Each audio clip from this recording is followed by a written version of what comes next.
네, 안녕하세요. 네, 웹 기초 세션, 네, HTTP, 그리고 RESTful, 다음은 웹 서비스 아키텍처에 관한 내용 세션 시작하도록 하겠습니다. 사실 제가 목요일 세션 당시 녹화본을 제가 실수로 컴퓨터를 포맷하다가 지워버려가지고 이렇게 재녹화를 하게 됐고요. 그래서 내용이 조금 다를 수 있는 점 양해 부탁드리겠습니다.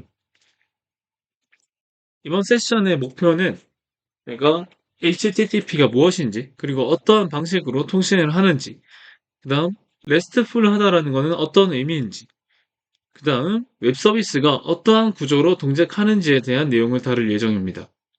먼저, 이분 누군지 아시나요? 이분은 이제 팀 버너스리라는 분입니다. 많이들 들어보셨을 텐데, 이분이 이제 WWW라고 부르죠. 월드와이드 웹을 고안하시고, 또 HTTP의 주요 저자 중 한 분이신 분입니다. 그래서 이분이 굉장히 또 인정을 받고 있고, 실제로 많은 웹 서비스들이 이 HTTP 통신을 기반으로 동작하고 있습니다. 근데 이제 HTTP라는 게 뭘까요? 많은 분들 이미 아시겠지만, 이 하이퍼텍스트 트랜스퍼 프로토콜입니다.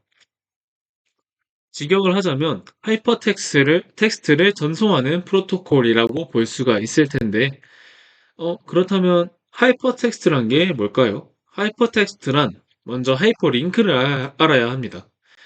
이 넘어간다라는 의미의 하이퍼와 그다음에 연결이라는 의미의 링크가 붙어서 합성어 하이퍼링크가 된 건데요.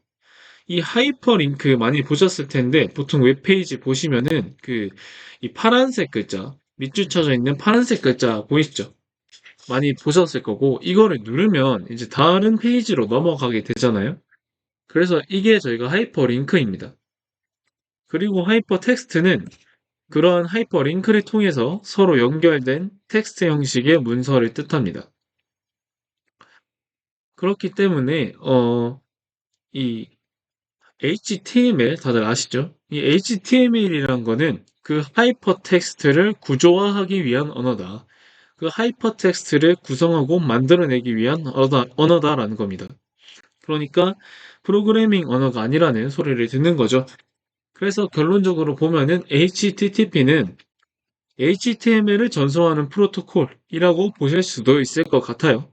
결국에 이 HTML을 완성시키는 그런 프로토콜이기 때문에 HTML을 전송하는 프로토콜이다라고 보실 수도 있지만 어, 그러니까 처음에는 당연히 HTML을 위해 만들어졌을 테지만 좀 더 이제 다양한 정보들이 생겨나면서 제이슨 형식이나 XML, 텍스트, 그다음에 이런 파일 형식의 데이터들 또한 이렇게 다 전송할 수가 있는 프로토콜이 되었습니다. 그래서 제이슨 같은 경우는 굉장히 중요한데 요거는 개인적으로 좀 혹시 모르시다면 개인적으로 좀 찾아보셔도 좋을 것 같아요. 되게 중요하니까. 네, 그렇습니다. 그래서 이 HTTP의 대략적인 통신 과정을 이렇게 네 단계로 분리했습니다. HTTP는 그 TCP라는 통신을 기반으로 하고 있다라고 다들 알고 계실 텐데, 그 TCP라는 게, 먼저 계층이란 게, 그러니까 네트워크는 보통 저희가 계층 모델을 많이 사용합니다. 그러니까 프로그래밍 랭귀지에도 로우 레벨이 있고 하이 레벨이 있듯이 네트워크 기술에도 프로토콜에도 좀 더 물리적인 장치와 가까운 것이 로우 레벨하다고 저희가 말을 하고 좀 더 사용자의 프로그래밍 애플리케이션 로직에 가까운 게 하이 레벨한 그 네트워크 계층이라고 의미를 하고요. 대표적으로 이제 OSI 7계층, 그다음에 TCP/IP 4계층 등이 있습니다.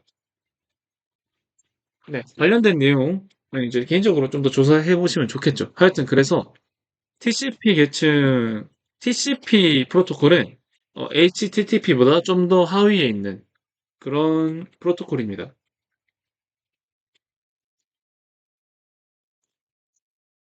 어, 그래서 이제 TCP 통신을 HTTP가 이용한다고 보실 수가 있을 텐데, 어, 정확한 개념은 사실 저도 정확하게 좀 더 설명을 드릴게요. 그러면은 HTTP라는 이 HTTP가 이 과정에서 HTTP 메시지를 주고 받는데 메시지가 이제 TCP, HTTP 메시지를 만든 다음에 그게 TCP 통신을 또 기반으로 동작을 한다. 뭐 이런 의미입니다. 좀 말이 좀 쓸데없이 길어졌는데 하여튼 넘어가서 하여튼 TCP 연결의 특징은 이제 1대1로 연결이 돼서 통신을 해야 한다라는 거고 서로 그 대상들이 그 데이터를 주고받을 준비가 되어 있다는 걸 확인해야 한다라는 특징이 있습니다. 연결 지향 방식이라서 그래서 1번 커넥트 과정이 필수적으로 필요하죠. 그다음에 제가 이제 초록색으로 테두리 친 이 부분에서는 리퀘스트, 요청, 리스폰스, 응답을 하면서 원하는 데이터를 요청하고 응답받는 과정이고요. 그 다음에 그 연결이 이제 끝났으면은 명확하게 클로즈하는 과정도 필요하다는 겁니다. 그리고 앞선 이 2, 3번 과정에서 HTTP 메시지를 주고받는다 했는데 그 메시지에 이제 우리가 뭐라고 하냐? 뭐 HTTP 메시지라고 합니다. 그럼 이 HTTP 메시지가 뭔지 이 커넥트 과정과 클로즈 과정보다는 이 데이터를 요청하고 이제 응답하는 그 과정에 대해서 좀 더 자세하게 살펴보도록 하겠습니다. 네, HTTP 메시지는 먼저 이렇게 스타트 라인과 헤더, 바디로 구성되어 있습니다. 이제 스타트 라인은 한 줄짜리 그 HTTP 메시지의 기본적인 정보로서 뭐 후에 좀 이따가 말씀드릴 HTTP 메서드나 스테이터스 코드 등에 대한 정보들이 있습니다. 그다음에 헤더에는 그 HTTP 통신에 대한 다양한 좀 설정 정보들이 key-value 형식으로 저장이 된다라는 특징이 있습니다.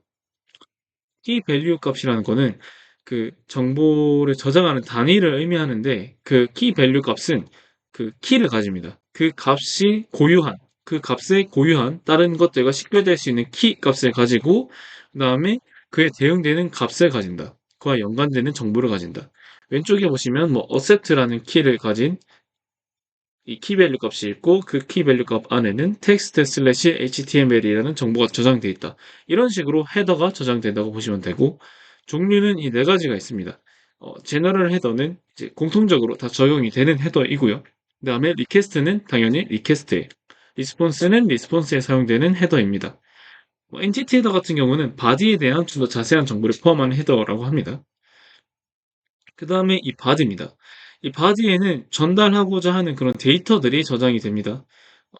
앞에서도 말씀을 드렸듯이 뭐 JSON, HTML, 텍스트 뭐 그런 것들 실질적으로 전달하고자 하는 데이터들이 저장이 되는 공간이고 이게 페이로드라고도 불립니다. 그래서 저희는 이제부터 이제 리퀘스트랑 리스폰스로 나눠서 이 스타트 라인과 헤더가 어떻게 되는지 볼 거예요. 바디는 사실 그냥 리스폰스나 리퀘스트나 똑같습니다. 그냥 어떤 데이터를 전달하고자 할 때 사용하는 공간이고, 근데 헤더랑 스타트 라인은 이제 리스폰스랑 리퀘스트가 다르기 때문에 그걸 한번 보겠습니다. HTTP 리퀘스트입니다. 먼저 스타트 라인입니다. HTTP 메서드랑 패스, 그 다음에 HTTP 버전으로 이루어져 있죠. 먼저 HTTP 메서드는 그 자원을 처리하는 방식을 명시합니다.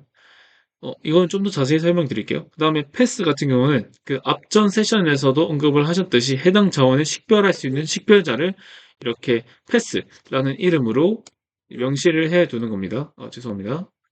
네. 그 다음에 HTTP 버전 같은 경우는 이제 사용되는 HTTP의 버전. 그래서 저희 이제 이런 식으로 한 줄짜리로 명시가 된다라고 보시면 되겠고 이 HTTP 메서드 중요하기 때문에 한번 다시 설명드릴게요. 이제 인터넷 상에서 자원을 그러니까 데이터를 처리하는 동작은 사실 네 가지입니다. 이 자원을 생성하고 조회하고 그다음에 수정하고 삭제 이외에 뭔가 자원을 처리하는 동작은 없어요, 사실. 네, 이 네 개밖에 없습니다. 네, 되게 간단하죠. 그래서 우리가 create, read, update, delete라고 해서 크루드 많이 부르죠. 그리고 그 크루드라는 거, 그 크루드 네 가지 동작을 HTTP 메서드로 이 HTTP 리퀘스트에 명시를 해준다라는 겁니다. 그러니까 이 요청은 데이터를 생성하는 요청이다. 조회하는 요청이다. 수정하는 요청이다. 삭제하는 요청이다. 그렇게 명시를 해주는 거고, 그게 생성의 경우에는 post라는 이름으로, 조회는 get, 수정은 put과 patch, 삭제는 delete라는 이름으로 명시가 된다라는 겁니다. 여기서 이제 put과 patch는 이게 명확하게 다르거든요. 그래서 요 차이점을 좀 나중에 개인적으로 조사를 해보시면 좋을 것 같아요. 이제 해서 서버가 수행해야 할 동작을 명시하는 것이 HTTP 메서드라는 겁니다. 그 다음으로는 이제 HTTP 리퀘스트의 헤더입니다. 헤더는 뭐 이것 말고도 사실 여러 가지 종류가 있어요. 근데 명확하게 하셔야 될 거는 이 offset라는 값이 다른 뭐 응답받을 데이터의 타입이 저장되는 게 아닌 다른 뭔가 저장된다거나 이러진 않습니다. 최소한 여기 적혀 있는 거는 모두가 이렇게 써야 합니다. 그게 키 밸류 값이니까 그 고유한 키를 가지고 있는 거거든요. 그래서 어세트라는 키를 사용하면 무조건 응답받을 데이터의 타입을 저장해야 합니다. 그래서 많은 그 웹 서비스들에서 뭔가 이 헤더를 다 사용하지는 않을 겁니다. 몇몇 그 서비스는 이것보다 더 사용할 거고 그 몇몇 서비스들은 뭐 이것보다 덜 사용할 수도 있고 이 중에 사용하는 게 있을 수도 있고 없을 수도 있고 그런데 기본적으로 좀 많이 사용되는 그런 헤더를 몇 개 가져와 봤어요. 그리고 그 중에서 또 중요하다고 생각하는 그 거를 제가 주황색으로 표시해 놨습니다. 그래서 보시면은 이 호스트 같은 경우에는 그 리퀘스트를 보낼 서버의 도메인 네임입니다. 아까 그 세션에서 그 언급이 됐었죠. 그다음에 메서드입니다. 해당 리퀘스트에 그 처리해야 할 동작을 명시하는 메서드입니다. 그다음에 패스는 아까도 말씀드렸지만 그 식별자 URI를 뜻합니다. 세트 같은 경우 중요한데 요거는 이 요청이 응답으로 받을 자원의 종류를 명시해 주는 겁니다. 제이슨을 받겠다, 뭐 텍스트를 받겠다, 아니면 그냥 다 받겠다, 뭐 이런 식으로 명시를 해줄 수가 있는 거예요. 그리고 쿠키는 이따 뒤에 또 자세하게 다룰 텐데 그 브라우저에서 사용하는 데이터입니다. 브라우저에서 사용하는 지역 변수라고 보시면 됩니다. 그 다음에 유저 에이전트는 그 클라이언트의 소프트웨어 정보, 뭐 브라우저나 운영체제 등이 되겠죠. 그 다음으로 이제 리스폰스로 넘어가 보겠습니다. 리스폰스의 스타트 라인입니다.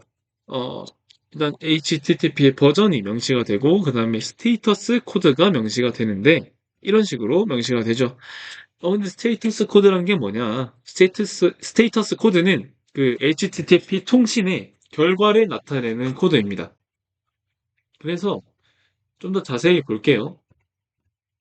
죄송합니다. 그 100번 때부터 500번 때까지 있는데 100번 때는 사실 그 임시 상태입니다. 그러니까 HTTP 통신이 진행되는 과정이 임시로 부여되는 코드이고 300번 같은 경우도 페이지가 리다이렉션, 그러니까 페이지가 서로 이동하는 경우에 임시로 약간 부여되는 그런 코드라서 여러분들이 실제로 막 보시고 의미 있게 받아들일 필요는 없을 것 같아요. 지금 제가 가져온 200번 대, 400번 대, 500번 대가 이 통신이 완료되었을 때 상태를 의미하는 거기 때문에 개발자들은 요것들을 많이 보게 될 겁니다. 200번 때부터 가보겠습니다. 먼저 200번 때는 그 통신의 요청과 응답이 정확하게 잘 성공적으로 처리되었을 때를 의미합니다. 먼저 200 코드는 요청을 성공적으로 처리한 경우, 일반적인 성공의 경우를 의미하고요.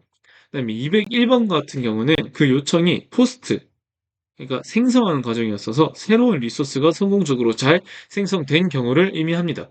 그리고 202번 같은 경우는 이게 좀 애매한데 요청이 접수가 되긴 했지만 이 처리가 아직 완료되지 않은 경우 혹은 처리가 아직 시작도 안 한 경우를 뜻합니다.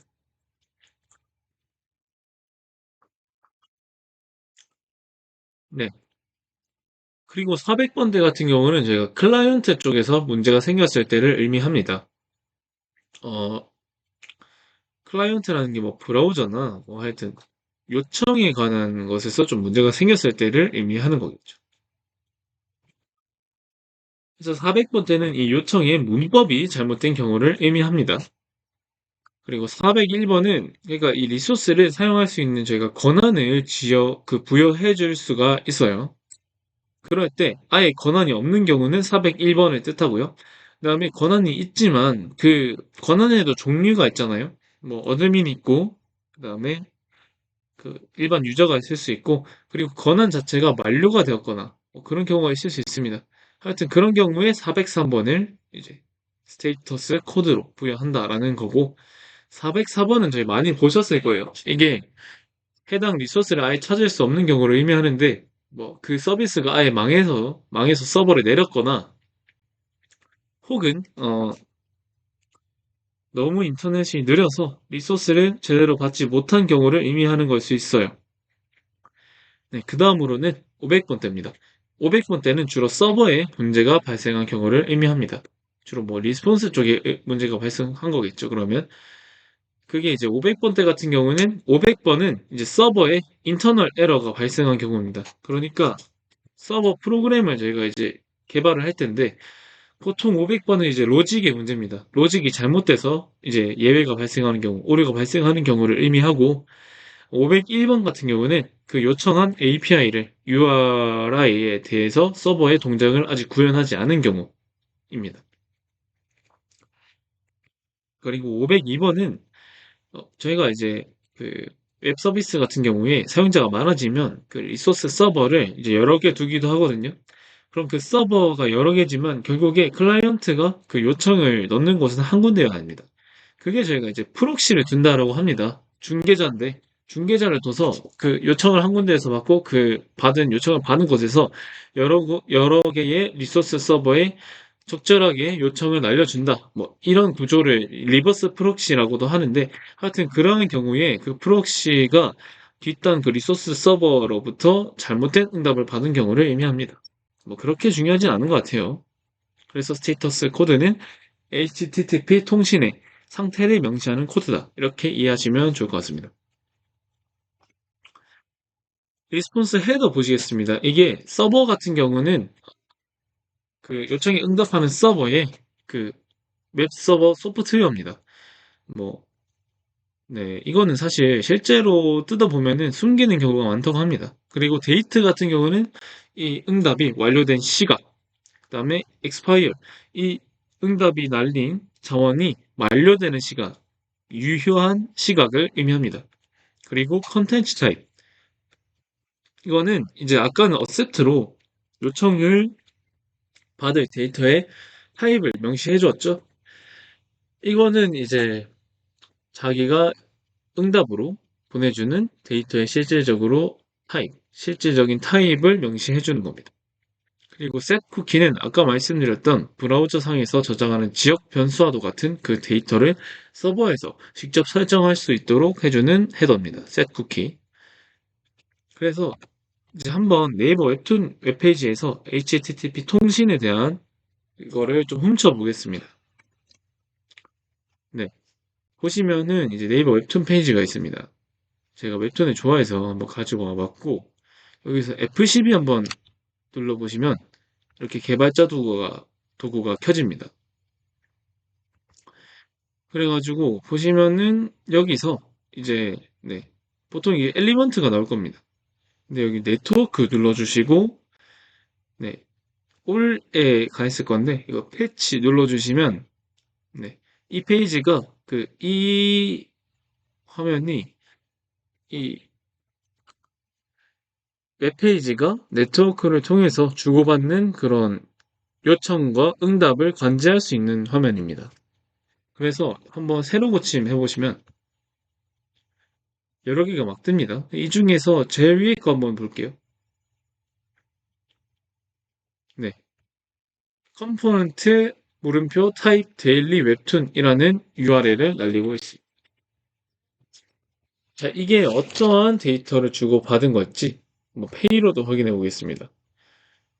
네. 근데 이거 한눈에 보이질 않네요. 이 프리뷰는 페이로드를 좀 더 눈에 보기 쉽게 바꿔줍니다. 그래서 이렇게 보이네요. 그러면 이 제이슨 형식인데 무슨 내용이 왔을까요? 네. 0번 같은 경우는 로봇 소녀 노이도, 그다음에 최후의 무언가. 이거 약간 요거 같은데요? 그 제일 위에 있는 웹툰 그 별점 순인 것 같습니다. 그래서 보시면은 오더 타입 별점 스타라고 되어 있네요. 별점 순을 의미하는 거겠죠. 자, 그러면은 여기 보시면은 한 5개가 나와 있는데 그 다음 순위가 뭘까요? 보시면은 데빌샷 다음에 어, 어, 키스는 자기 전에 요건데 한번 보실게요. 네, 맞습니다. 맞죠? 그러니까 여기에서 가져온 거예요. 그러면 요거는 그 인류 웹툰의 순위를 가지고 온 거다. 맞죠? 그러면 헤더 한번 보시겠습니다. 아까 헤더를 봤으니까. 먼저 제너럴 헤더입니다. 이 꿈답이나 요청 다 이제 아우를 수 있는 그런 정보들이 있고 이 URL로 이 서버 IP 그러니까 210891683 이게 웹툰 순위를 저장하는 서버인 것 같아요. 여기로 날렸다. 그 다음에 성공적으로 200 스테이터스 코드를 반환했고 get이라는 거 그러니까 리드했다는 거죠. 그런 게 표시가 되어 있습니다. 그리고 리퀘스트 헤더 먼저 보겠습니다. 다른 건 다 무시하시고 여기 메소드 있죠? 네. get이라는 메소드를 요청한다. 그 다음에 패스 URI 그 데이터의 그 순위 웹툰 순위의 URI를 의미합니다. 그리고 accept 보이시죠? 이게 보시면은 application 슬래시 JSON 타입을 받고 있고 평범한 그냥 텍스트도 받고 있고 그 다음에 요거 이제 별 이거는 모두 다 받는 거라는 거거든요. 그러니까 모두 다 받는다. 그러니까 받는 데이터의 타입을 명시해주고 있습니다. 그리고 쿠키 아까 말씀드렸던 것처럼 쿠키도 이제 헤더처럼 키밸류 값으로 저장이 됩니다. 그래서 NNB라는 키에 이런 값이 저장이 되는 거고 머시기 토큰이라는 값에 이런 값이 저장이 되고 있다라는 겁니다. 이거 브라우저가 이제 그 서비스의 동작을 제어할 때 쓰는 거고 그렇게 하시면 될 것 같아요. 유저 에이전트 보시면 이 브라우저의 버전이나 운영체제에 대한 그런 정보들이 나오는 걸 보실 수가 있습니다. 그 다음에 리스폰스 한번 보겠습니다. 리스폰스는 아까 보셨던 컨텐츠 타입 제이슨이라는 그 형태를 반환하고 있네요. 아까 보셨던 게 이게 제이슨입니다. 중괄호 사이에 막 키 밸류 값들이 있는 이게 제이슨입니다. 하여튼 제이슨인 거 아실 수가 있고 이게 완료된 날짜를 보실 수 있고 또 만료대한 정보가 0이네요. 만료가 되지 않는다고 그런 것 같아요. 그 다음에 서버 엔프론트라는 프로그램을 뭐 사용하고 있다. 이게 뭔지는 알 수 없죠. 네, 그렇습니다. 네, 그래서 이러한 헤더에 이러한 정보들을 담고 있다라는 겁니다. 그래서 이 웹페이지는 이러한 수많은 API를 사용해서 구성이 되는 걸 알 수가 있죠. 네, 그렇습니다.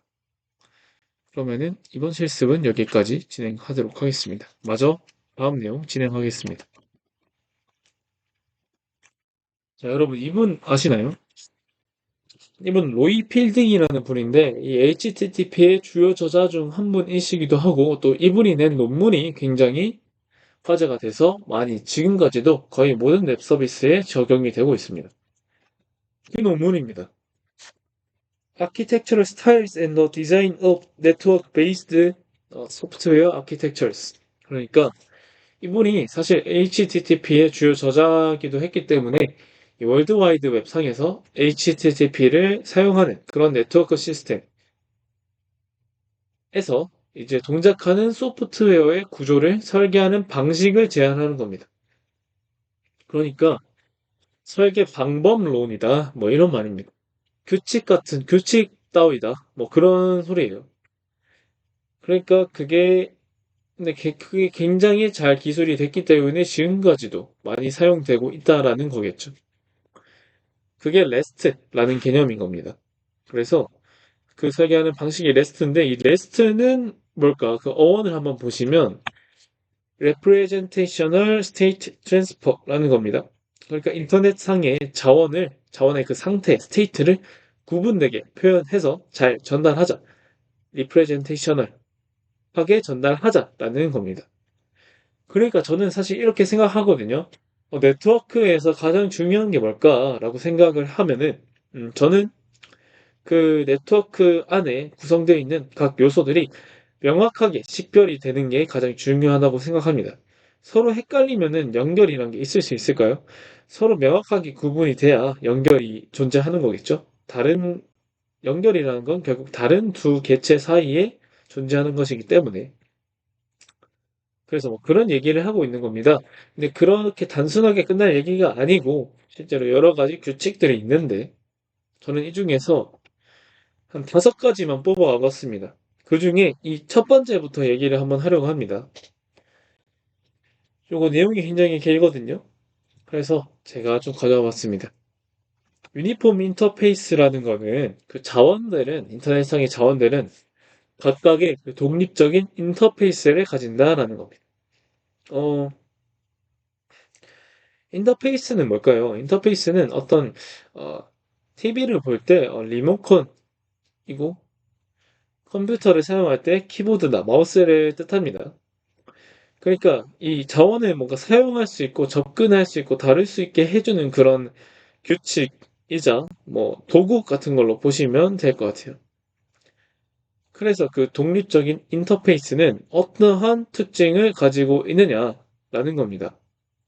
첫 번째입니다. 이 각각의 자원들은 URL을 통해서 서로 분명하게 서로 식별이 되어야 한다는 겁니다. 아까도 말씀드렸지만 명확하게 구분이 될 때 좀 더 원활한 네트워크가 동작을 하겠죠. 그 다음은 이제 표현을 통한 자원 조작입니다. 뭐 아까 말씀드렸던 그런 HTTP 메서드를 통해서 자원의 처리의 종류를 명시해야 한다라는 겁니다. 이건 좀 더 자세하게 다뤄보겠습니다. 나중에. 그 다음에 Self Descriptive Message라는 건데 이거는 이 HTTP 메시지 자체가 자신이 처리하고 있는 바디에 담고 있는 데이터의 종류를 스스로 이런 식으로 컨텐츠 타입은 application slash JSON 이런 식으로 스스로 명시해야 한다라는 점입니다. 그 다음은 HTOS 구조를 따라야 한다는 건데, HTOS 구조는 따르지 않는 이제 웹 서비스도 많아요. 많은데, 하여튼 HTOS를 지킬수록 좀 레스트를 잘 지켰다라고 말을 할 수가 있겠죠. 그래서 이거는 이 하이퍼링크에 따라 다른 페이지를 보여줘야 하고, 데이터마다 어떤 URL에서 요청한 데이터인지 명시해줘야 한다.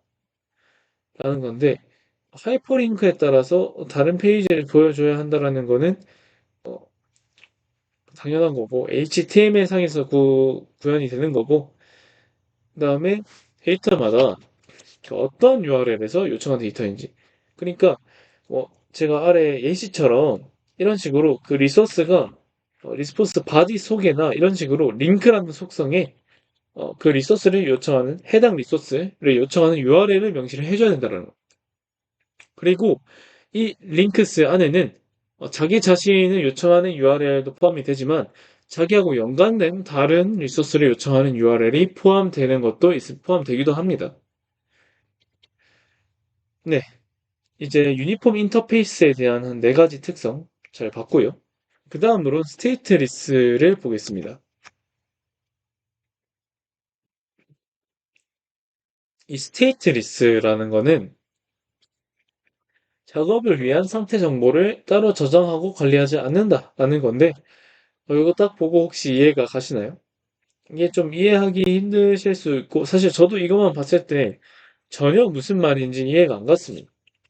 그래서 뭔가 실제로 예를 한번 들어볼게요. 자, 저희 인스타그램에, 1번 릴스를 자, 요청한다 라고 생각을 해봅시다. 그럼 이런 식으로 이제 그 릴스가 불러와지겠죠. 그리고 저는 사실 릴스를 볼 때 항상 댓글을 재밌게 보는데, 그래서 댓글을 한번 불러와 보겠습니다. 이런 식으로 불러올 수가 있는 겁니다. 이미 1번 릴스를 불러온 거를 그 상태에 대한 정보를 이제 기억하고 있다면 이런 식으로 그냥 댓글만 띡 보내도 이렇게 댓글이 무사하게 오겠죠. 이게 이제 스테이트 풀한 겁니다. 저희는 스테이트 리스를 다루고 있는데 이러한 통신 형태는 스테이트 풀한 상태라고 합니다. 그러니까 이전 통신에 대한 정보를 서버가 직접 기억을 하고 그 통신에 대한 정보를 고려해서 요청을 알맞게 제공을 하는 거죠. 네, 이해 가시죠? 네, 이해가 가실 겁니다. 네. 다음에는 그러면 스테이트 풀 한 걸 봤으니까 스테이트 리스 한 경우를 보겠습니다. 똑같이 이제 1번 리스를 요청하는 과정을 생각해 보면 리스가 이렇게 왔습니다. 근데 스테이트 리스 하다면 이런 식으로 리스 1번을 분명히 아까 요청했지만 또 명시를 해주고 그 다음에 그 리스 1번의 댓글이라는 거를 다 일일이 명시를 해줘야 이렇게 댓글이 이제 응답되는 걸 볼 수 있습니다. 이게 스테이트 리스 하다라는 겁니다. 그러니까 이전 통신에 대한 정보는 일일이 기억을 하지 않는다라는 건데, 그러면 이게 스테이트 풀이 훨씬 요청이 간단해짐으로써 훨씬 괜찮은 거 아닌가라고 생각하실 수가 있습니다. 그런데 조금만 다시 생각을 해보면 이렇게 생각을 해보실게요. 보통 저희가 이제 서버와 그 서버의 데이터를 요청하는 클라이언트는 1대 N, 그러니까 클라이언트에 대한 서버가 N대 1 관계이므로 이 서버가 각 클라이언트에 대한 그 상태 정보, 통신 상태 정보를 일일이 다 기억하는 것은 매우 비효율적이죠. 아무리 서버가 뛰어나다고 해도 그런 너무 부하가 커집니다. 그렇기 때문에 이 상태 정보에 대한 정보는 상태 정보들은 그 클라이언트에 일일이 저장을 하는 게 굉장히 효율적이겠죠. 네.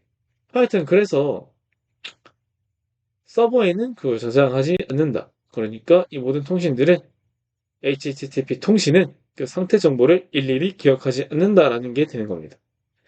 자, 근데 그래도 상태 정보를 저장하긴 해야 되잖아요. 제가 릴스 1번을 불러왔는데 그래도 뭔가 이 릴스 1번을 불러왔을 때 제가 검색을 한다고 할게요. 방금 같은 경우는 릴스 1번이라는 거 제가 1을 알았잖아요. 그 릴스가 1번이라는 거 알았는데 불러오르려는 릴스의 그 번호를 모른다고 쳤을 때 저희는 뭐 검색을 하겠죠. 검색을 했을 때 이제 릴스를 불러올 겁니다. 그러면은 그 검색을 하는 통신이 진행된 다음에 이 검색을 해서 불러온 릴스의 번호를 어딘가 저장해야 되잖아요. 자, 그렇게 상태 정보를 스테이트 리스한데 HTTP는 기본적으로 스테이트 리스하지만 상태 정보를 어딘가 저장할 수 없을까 해서 등장한 것이 바로 쿠키랑 세션 개념입니다.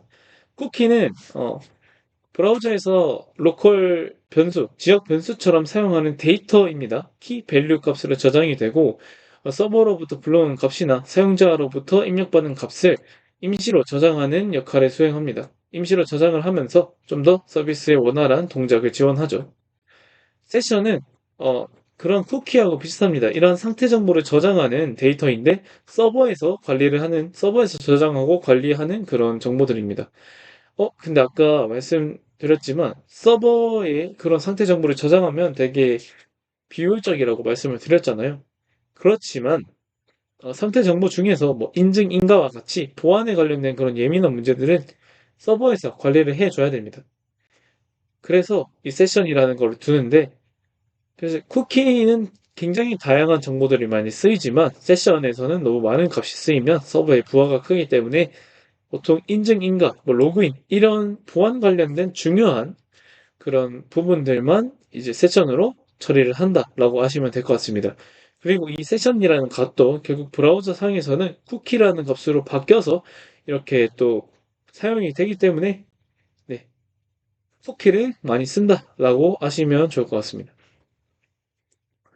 자, 이 레스트풀 규칙의 두 번째 스테이트 리스에 관한 내용이었습니다. 그 다음으로 세 번째 캐셔블, 캐싱이 가능하다라는 건데 캐싱이라는 개념은 전공자분들에게 굉장히 익숙할 텐데 비전공자분들은 익숙하지 않을 수 있어서 제가 한번 설명을 드리면 어, 그 데이터베이스하고 서버가 이렇게 데이터를 주고받는 상황을 가정했을 때 데이터를 계속 주고받습니다. 근데 매번 이 서버에서 필요한 데이터를 데이터베이스에서 매번 가져온다라고 했을 때 어, 이런 게 있잖아요. 결국에 데이터 중에서도 자주 사용하는 정보가 있고 자주 사용하지 않는 정보가 있을 텐데 그러면 자주 사용하는 정보는 이렇게 메모리에 따로 저장을 하는 겁니다.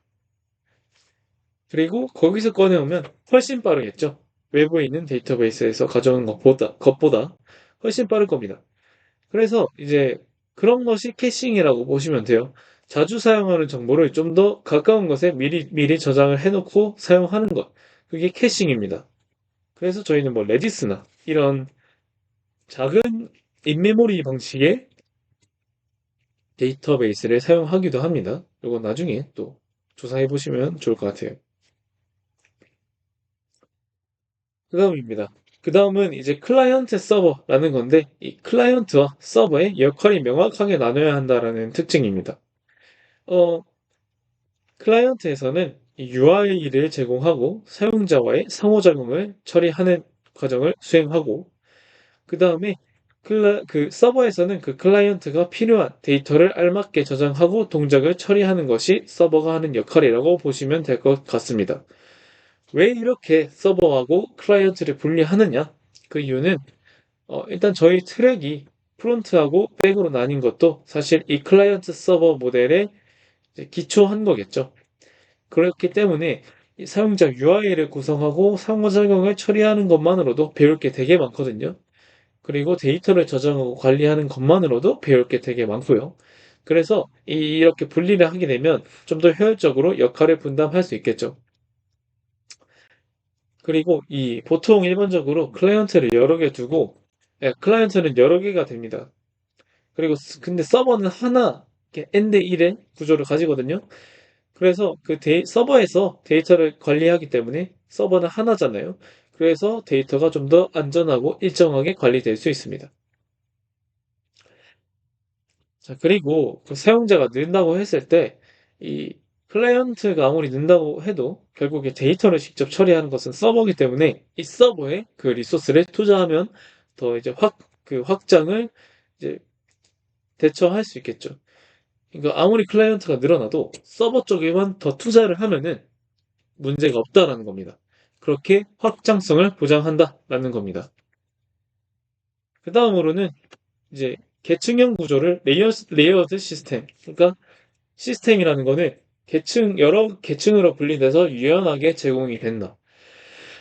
방금도 보셨지만 일단 기본적으로 클라이언트와 서버로 분리가 되고요. 그 다음에 그 사이에 뭔가 로드 밸런싱, 캐싱, 그 다음에 보안적인 요소들을 이제 유연하게 모듈처럼 적용을 하고 빼고 넣다 뺐다 할 수 있다라는 겁니다. 구조적인 유연성을 보장한다라는 말이죠. 그렇게 해서 지금까지 본 여러 특성들은 사실 이 HTTP를 사용하게 된다. 이 HTTP 통신을 기반으로 동작하는 프로그램 시스템이라면 기본적으로 좀 보장이 되는 그런 특성들입니다. 그런데 이 REST라는 개념은 비단 그 시스템의 구조나 통신의 방식에만 한정이 되는 게 아니고 그 유니폼 인터페이스에서도 제가 그 언급을 드렸지만 이 API 그러니까 URL을 통해서 리퀘스트하고 리스폰스하는 그 API에도 해당이 됩니다. 근데 이 API는 이제 개발자들이 직접 구현을 해야 되고 개발자들이 직접 사용을 해야 되는 것이기 때문에 뭔가 인간들이 직접 사용하는 거다 보니까 공유해야 할 만한 그런 규칙이 필요하겠죠. 그래서 그 RESTful API라는 개념이 나온 겁니다. 이 먼저 API란 소프트웨어 애플리케이션끼리 서로 소통하고 상호작용하기 위해 정의된 인터페이스라는 건데 되게 좀 말이 어렵죠. 제가 개발을 이제 해보면서 느낀 API라는 개념은 특히 웹 쪽이었으니까 이 웹 API라는 거는 특정 HTTP 리퀘스트에 맞게 이제 HTTP 리스폰스를 잘 전송하는 그런 기능, 그런 흐름 자체가 API라고 생각을 합니다. 그렇게 이해하시면 될 것 같아요. 그래서 RESTful API라는 거는 그 REST라는 그 규칙에 형용사형 그 단어를 만들어주는 ful이라는 단어가 붙었죠. 그래서 REST를 잘 지키는 API라는 겁니다. 그러면은 이 API는 API에서 아까도 말씀드렸지만 개발자들이 미리 뭔가 규정해야 할 만한 규칙이 뭐가 있을까요? 결국에 그 수행하는 동작도 마찬가지지만 저는 URL, URI를 뭔가 정하는 규칙이 있으면 좀 더 레스트풀하게 안정적으로 시스템이 돌아갈 수 있겠죠. 그래서 REST API의 URI 규칙을 제가 좀 더 들고 와봤습니다. 먼저 첫 번째로 그 URI를 정할 때 동작은 HTTP 메서드로만 정의를 하고 URL에서는 해당 내용이 들어가지 않는다 라는 겁니다. 사실 이거는 아까 말씀드렸던 유니폼 인터페이스의 두 번째에 해당하는 내용인데 좀 더 자세히 설명을 드리겠습니다. Like Lion ORG에서 제공하는 첫 번째 강의를 리드하는 경우 왼쪽에 보시면 Like Lion ORG에서 lecture 리드 1을 하고 있죠. 그리고 두 번째로는 get lecture 1을 하고 있습니다. 다 틀렸다 이거예요. 그러니까 강의를 읽는 동작은 URL에 표현이 되면 안 된다라는 겁니다. 지금 read랑 get이라는 동사로 표현이 되어 있잖아요. 그러면 안 된다. 오른쪽처럼 그 URL 자체는 그냥 자원의 어떤 건지 URI만 명시를 하고 그 동작은 HTTP 메서드를 get으로 표현함으로써 명시를 한다라는 겁니다. 자, 그 다음 이제 나머지 4개의 규칙 다 설명드리면 .jpg나 뭐 png 등 확장자는 표시하지 말아야 한다라는 거고 세 번째는 대문자가 아닌 소문자만 쓰고 언더바 절대 사용하시면 안 된다. 이런 내용이고 또 내용을 계층적으로 표현해야 한다. 그러니까 제가 이제 경북대의 IT대학의 컴퓨터학부의 심컴의 이동건입니다. 심컴 이제 심화 컴퓨터 공학과라는 건데 다들 아시죠? 그래서 이러한 계층이 있잖아요. 이런 식으로 중구난방으로 왼쪽처럼 표현이 되면 안 되고 이렇게 잘 계층적으로 잘 표현이 돼야 된다. 라는 겁니다. 그리고 HTTP 스테이터스 코드를 적재적소에 잘 활용해야 한다라는 겁니다. 뭐 성공적으로 끝난 경우에는 200번대를 반환을 하고 클라이언트에 문제가 생겨서 프론트엔드 쪽에서 좀 봐줘야 된다 이러면 400번대 서버에 문제가 생겨서 백엔드 쪽에서 좀 봐줘야 된다 이러면 500번대를 잘 이제 활용해야 한다라는 겁니다.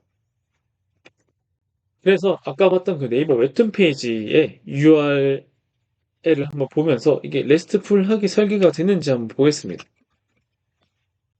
네. 개발자 도구는 꺼주시고 주소창을 한번 더블 클릭해 보시겠습니다. 그러면 총 URL의 모든 내용이 다 뜨는데 자, 요거는 네이버 웹툰 페이지 첫 음으로 나오는 그런 페이지입니다. 보통 제가 인덱스라는 표현을 많이 쓰거든요. 이게 그 서비스에 가장 처음으로 나오게 되는 페이지를 의미합니다. 보통 인덱스라는 게. 요거 알아두시면 좋을 것 같고, 그래서 보시면은, 근데 이게 결국에 HTML 파일이잖아요. 그러면은 좀 더 정확하게 명시를 해주기 위해서 .html을 붙이면 좀 더 정확하게 명시를 할 수 있는 거 아닐까? 요청을 날려보면 네이버 웹툰 페이지는 이 주소를 받지 않고 있죠. 네. 그러니까 아까도 말씀드렸지만 파일의 확장자를 명시해서는 안 된다는 레스트 규칙을 따르고 있는 겁니다. 자, 다시 돌아가서 이번에는 뭐 아무 웹툰이나 하나 들어가 보겠습니다. 로봇 소녀 노이도 한번 들어가 볼게요. URL이 바뀌죠. 보시면은 이 웹툰 네, 코믹 네이버.com 인덱스라는 페이지에서 웹툰이라는 인덱스라는 자원에서 웹툰이라는 자원으로 종류가 바뀌었고 그 웹툰이라는 것 하위에 리스트라는 자료가 있는 걸 알 수 있습니다. 자, 리스트는 왜냐면 1화부터 최신화까지의 어떤 정보를 다 담고 있는 그런 정보기 때문에 리스트라는 이름을 붙였겠죠. 그리고 타이틀 아이디라는 값을 전달해주고 있습니다. 요거 잘 기억해 두세요. 자, 이게 1화밖에 안 나왔네요. 1화 들어가 보겠습니다. 자, 또 URL이 바뀌었죠. 아까 웹툰 리스트였는데 웹툰 디테일로 바뀌었습니다. 네. 실제로 웹툰의 디테일한 것을 보여주는 그런 페이지라는 거겠죠. 그리고 아까 보셨던 타이틀 아이디가 그대로 전달이 되고 있습니다. 어, 왜, 근데 아까 타이틀 아이디를 실어 보냈는데 왜 또 보내고 있을까요? 스테이트 리스 하기 때문이겠죠. 그래서 이 823026이라는 타이틀 아이디는 이 로봇 소녀 노이도라는 웹툰의 타이틀 아이디, 고유한 타이틀 아이디인 것 같습니다. 네. 그리고 아까도 보시면 아시겠지만 웹툰 하위에 디테일이라는 게 있고 리스트가 있고 이런 개념이었죠. 그래서 계층적으로 지금 표현이 되고 있다라는 겁니다. 여기까지만 봐도 괜찮을 것 같아요. 뭐 심심하시면은 다른 뭐 사이트, 다른 웹 서비스 들어가셔서 한번 URI 어떻게 구성되어 있는지 보셔도 좋을 것 같아요. 네, 실습 마치고 그 다음 주제로 넘어가 보겠습니다. 네, 마지막 주제입니다. 웹 서비스는 실제로 어떤 구조로 이루어져 동작하고 있을까라는 내용입니다. 굉장히 흥미로운 내용인데 사실 기본적으로 일단 클라이언트 서버 구조를 가지고 있죠. UI를 제공하고 상호작용을 처리하는 클라이언트와 데이터를 알맞게 저장하고 동작을 처리하는 서버로 이루어져 있고 그게 리퀘스트와 리스폰스로 동작을 한다. 근데 이건 사실 뻔한 거잖아요. 실제로 어떤 식으로 구축이 돼서 사용되는지 그게 좀 궁금하지 않으신가요? 저는 그게 되게 궁금했었거든요. 그래서 뭔가 좀 더 제가 이해하기 쉽게 설명을 하기 위해서 생각을 해봤는데 여러분 혹시 회를 좋아하시는지 궁금합니다. 그래서 횟집에 횟집에 가는 경우를 다 한번 생각해 보시겠습니다. 자, 멋쟁이 횟집이 있다고 칩시다. 사실 이거 제가 직접 합성을 한 겁니다. 네. 하여튼 자, 횟집의 문을 열고 들어가 보면 자, 먼저 홀이 이렇게 나오겠죠. 홀에는 뭐 의자, 식탁, 알바생들이 있겠고 또 메뉴판이 있겠고 내부 인테리어, 뭐 조명이나 이런 것들 있겠죠. 뭐 당연히 이런 식당 많이 가보셨을 테니까 네, 이런 게 있죠. 그리고 사진들도 나와 있지만 그와 연결되는 주방이 있겠죠. 횟집에. 주방에는 어, 도마, 칼, 그다음에 요리사들이 있겠고 요리사들이 재료를 보관하는 냉장고, 그다음에 그 레시피 등도 있을 겁니다. 그다음에 이 횟집이라고 했잖아요. 이 생선을 그 보관하는 수조가 또 있겠죠. 수조에는 또 뭐 다양한 생선들이 많을 겁니다. 그래가지고 식당의 전체적인 구조를 한번 상상을 해보시면 이러한 구조로 이루어져 있을 겁니다. 그 홀에 손님이 들어가고 손님은 이제 홀에만 머물 거고요.